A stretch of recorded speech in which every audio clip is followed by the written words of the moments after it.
जय जगन्नाथ सांग मैंने मु बहुत व्यस्त भितर रही मु वीडियो पोस्ट कर पार नथिली तेणु एबे आम घर काम चली देखंतु सेथिपाई मु टिके व्यस्त थिली।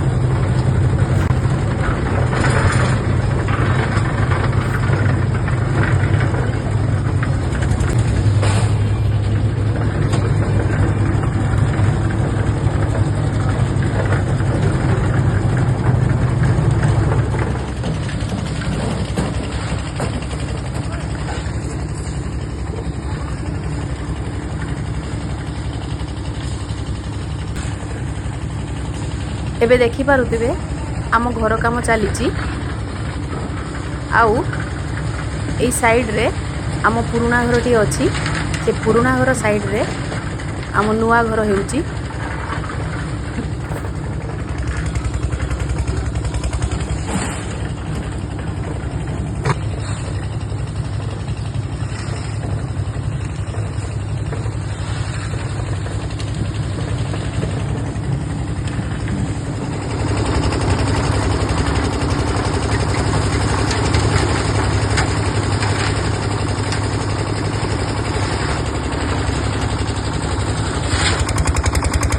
देखि पारुथिबे एटा मो पुराना घर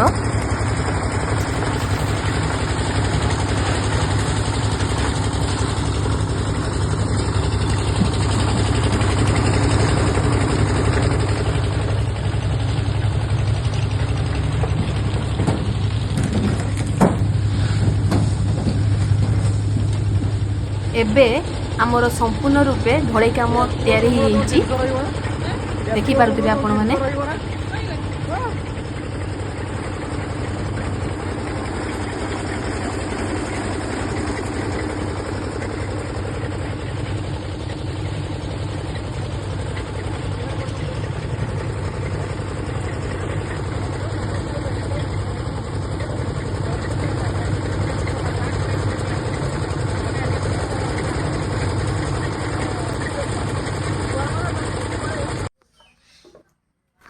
एबे ढोळई परे आमर मिस्त्री भाई माने भलो भाबरे फिनिशिंग करूचंदी देखि पारुथिबे आपण माने ढोळई उपरे।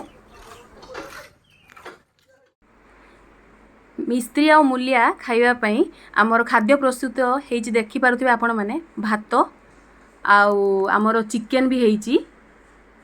बहुत जन खाइबे जे हेतु 30 जन तेणु टिके अधिका भात आउ आमर चिकन प्रस्तुत हेइची। एटी भात 2 हंडा पाखापाखि आमर भात आउ आमर प्राय 8 किलो चिकन आस्तिला। एठी रांधिबा पई जणे आस्तिले से चिकन प्रस्तुत करचंती।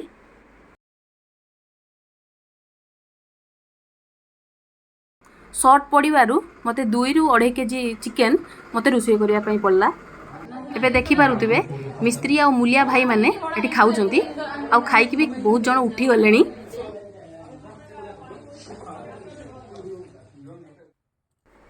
एबे देखि पारुथिबे हमर केते सुंदर भाबे सेट खाइ हेइची। जे जो दिन हमर ढोळई हेइतिला सेही दिन रात्रे कोन हेतला कि बहुत जोरे वर्षा हेइतिला। आमे भाबिलु जे ढोळई रो किछि क्षति होबो आमे पूरा डरी जाइथिलु।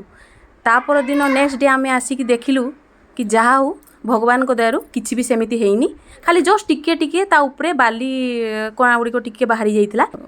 मिस्त्री कहले कि कोनोसी प्रॉब्लम होबो नाही। रहुची सांग माने जय जगन्नाथ।